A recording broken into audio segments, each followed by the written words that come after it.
This is it. The new drip is here. The GoPro Hero 10 Black. Shooting 5.3K at 60, 4K 120. But I know you guys are like, hold up, pimpin'. Does it hold up? Does the new GoPro Hero 10 drip bring sauce?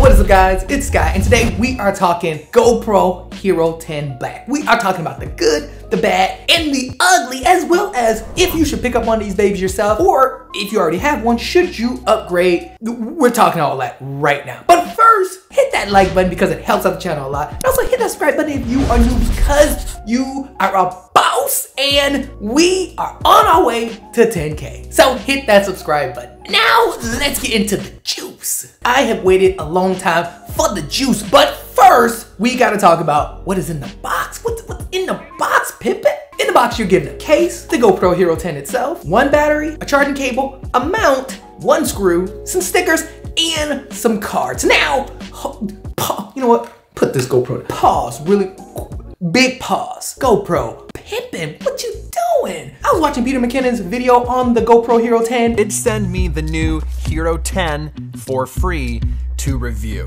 And how come he got a special spec sheet card? Like, I thought that was in the box, everybody. It is not in my box. I toured my box apart looking for this card. I mean, look, I ain't a hater, but come on. What's so special about Peter McKinnon? Why does he need the special spec sheet card? It's like recommended best settings. I love that. That's a Google search. Like that, come on. I mean, I think we could have all benefited from that card. But you know what? Again, I'm not a hater, so moving on. GoPro, just do better, okay? Next time. But yeah, that is all that's in the box, minus a special spec sheet card. So let's move on to what is new about the GoPro Hero 10. And to be real, if I'm keeping it 100p, there's not much new about the body itself. Minus the fact that GoPro is in blue, has 10 on it, and is blue too as well. But for the most part, everything else is the same, which is not a bad thing. I mean, I've made a video on this before. I would actually prefer it be the same than the 9 than for them to try something crazy. Not this time. They need to play it safe. I believe GoPro is going for the Apple approach, in which you make the 10 and then you make the 10S version, which I think is smart. I believe there's a reason why DJI doesn't release an action camera every year. We all still waiting for the DJI Osmo Action 2, so it's coming. So yeah, along those lines, this is really like the GoPro Hero 9S, if you want to say. What is different about the GoPro is something that I can really appreciate, and that is the GP2 processing chip. It is good. Like, seriously, it is actually really good. It makes the camera actually really enjoyable to use and less stressful. The response on the screen is amazing. The front-facing screen doesn't lag, and everything just works. And it works when it's supposed to work, meaning when I press this button to take a picture, or when I press this button to record, it just records. There's no hanging up, there's no freezing. It just does what it's supposed to do. So yes, the GoPro Hero 10 definitely gets a bump up in thug points for usability. Another thing that's new is the new color mode, Natural, which is probably my favorite. I have to compare it to flat because I usually shoot in flat versus like the GoPro color, just because the GoPro color is just too much. But the flat though, right when I got the GoPro, I tested out the colors real quick and I really like the natural color way better than the normal GoPro color, which I think they're calling it Vivid color. But yeah, the natural color is new. You can also connect the GoPro directly using a cord to your phone, which I'm not gonna really use. Let's be real, I'm not. You know me and Chris, we don't get along. But I do think that was a good ad as well. And now for the big one, for the specs, you already know they brought this baby up to 5.3K shooting at 60 frames a second and 4K shooting at 120. Now, I'ma be real, 4K 120 is pretty dope. Like it looks so good. Do I need it? No, but it still looks good. I mean, I had to try it out. It was there. It was just, I had to try it. Yeah, it performed. It looks great. Along with the 5.3K 60, like it looks good. No joke. It looks good. And another quick pause. I do like that they didn't try to go for 8K. That would have been suicide. No, because we don't need another camera that's trying to shoot 8K that doesn't work. You can't use it. We don't need that right now. Not right now. So I'm really happy that they didn't go crazy with the specs, but instead focused on adding the GP2 chip because that was much needed. I mean, to be real, that's like the biggest highlight of the GoPro Hero 10. And now for stabilization. Stabilization is always good when it comes to GoPros. I mean, seriously, they've all been good, and you can expect that moving forward, that every GoPro is just gonna get better and better. And with the HyperSmooth 4.0, come on, I mean, what else can you say about it? I mean, like I used it a few times and it looks like you're just like floating, like legit, like. But in reality, you're like,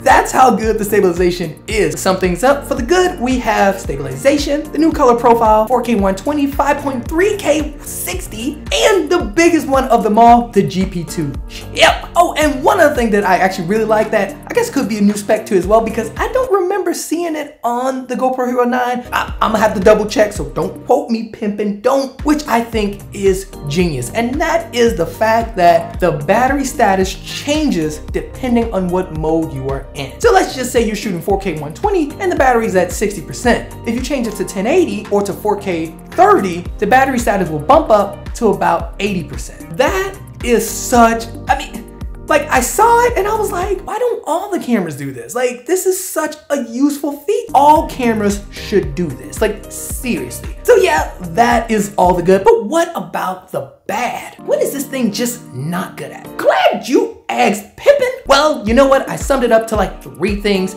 and the first one has to be the app. I didn't realize how important the app is until I started using the Insta360 app. GoPro, you gotta step this, you gotta step the app up, man. I mean, come on, I don't know who you got working on these apps, but they need to do a better job. Like, I don't know, the app is just not, it's not that user-friendly to me. I don't know what's going on in this app. And quick side note, I'll be real, I couldn't even connect to the app. I don't know why. I mean, I tried so many times to connect with this app on my phone and it just wasn't having it. But to be honest, I was able to connect on my iPad. So it must be something wrong with my phone. I've tried restarting it. I tried resetting the Wi-Fi, everything. I tried everything and it just was not working. I keep getting the same message just constantly saying, connect to Wi-Fi, even though I'm already connected. And now the next one being some of the noise that's introduced indoors. That's something I don't understand. Like, even in a well-lit situation where you're inside, the sun is on you or you got light on you, for some reason you're still seeing noise in the blacks. Like, and that's weird, only in the blacks. Like, that's really strange. I didn't realize this until I looked at the video that I recently put out when I went to Germany, and the first clip that I shot with the camera was me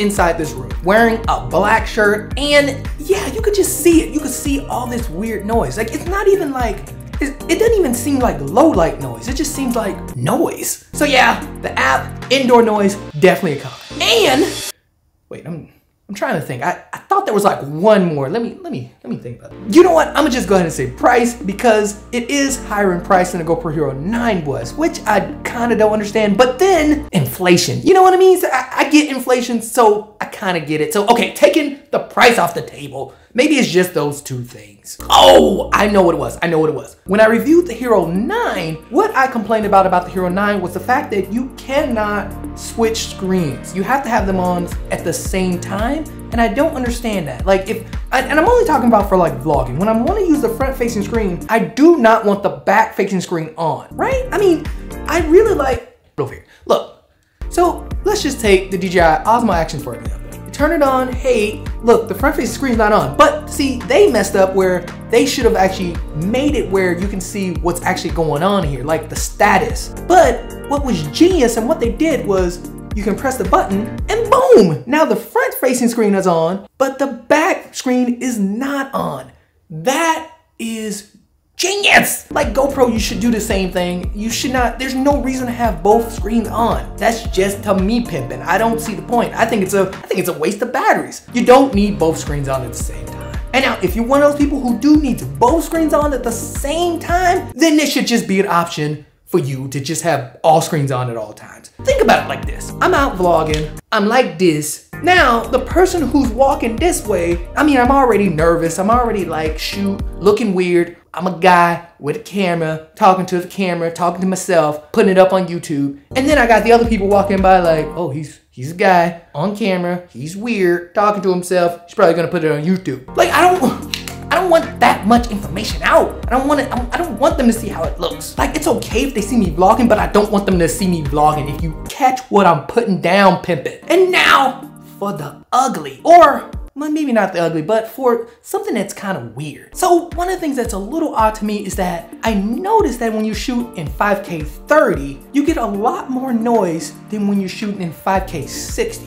I realized this when I was on the train, I was playing around with the settings. I was like, oh, let's try 5K 60, boop, press record. And then it looked, I was like, oh, this is nice. Same environment, same everything. The only thing that changed was the frame rate, 5K 60 to 5K 30. And it didn't look that great. It really looked bad. I mean, I get it was low light, but yeah, it just looked really, really bad. And now another strange thing too is the stabilization. Now, yes, I know I said the stabilization was a plus, but I did find something weird with the stabilization where setting the stabilization in boost caused some weird issues versus just leaving it off. Quick example of this is shooting B-roll. A lot of times when I shoot my B-roll, I like to actually just physically hold the camera and just hold it as steady as I can to get the B-roll. But for some reason, no matter how steady I held the camera with boost mode on, it looked like it was just kind of drifting, and like, it looked like I was on a boat. I mean, come on, you guys know I got the drip. You know I stay wet. Okay, pause, rewind that. You know I'm a boss. But the moment I switched boost off and put it into like, I guess it's standard, regular? Let me see what it's called really. Okay, yeah, the moment I switched boost off and put it on just regular high,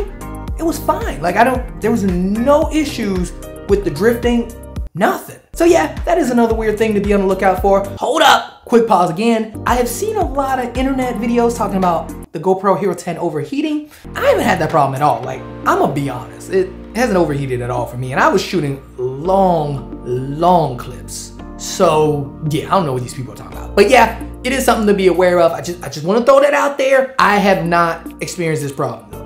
I'm just saying, pimpin', just saying. And now for the biggest question, is it worth buying? Is it worth an upgrade? And I have to say, if you have the Hero 6, 7, or 8, definitely worth the upgrade. But if you have the Hero 9, it's kind of like the iPhones. Like, there's no reason to upgrade to the Hero 10 if you have the 9, because this is just the S version. So yeah, there's really no reason to upgrade. But again, if you got the bag, I'm not here to tell you what to do, pimp. If you got the bag and you can afford it and you need the drip, then yeah, I do think it is a solid upgrade. But again, only if you got the bag. But anyway, you guys already know I could talk forever. What do you guys think? Let me know in the comments below. I gotta know, pimp. I gotta know. What do you guys think? Especially about the battery thing. Come on, shouldn't every camera have this option? And also, let me know if you guys are thinking about getting the Hero 10 or if you already have a GoPro. Let me know. But anyway, while you guys are leaving some comments, I'm gonna go ahead and film, because I think what will make a really good video is comparing the GoPro Hero 10 versus the DJI Pocket 2. Because the last video I did, I actually shot a lot of the beginning with the Pocket 2, and I got a bunch of comments on how good the quality looks on the DJI Pocket 2. So yes, I will be working on that video, and I will see you over there when I got it. So yeah, see you there. GoPro, I need that card, pimpin'. I need the card. Why you didn't give me the card? I mean, what happened with the card? Why Peter McKinnon gets this card and nobody else gets this card? I need the drip. I need the sauce.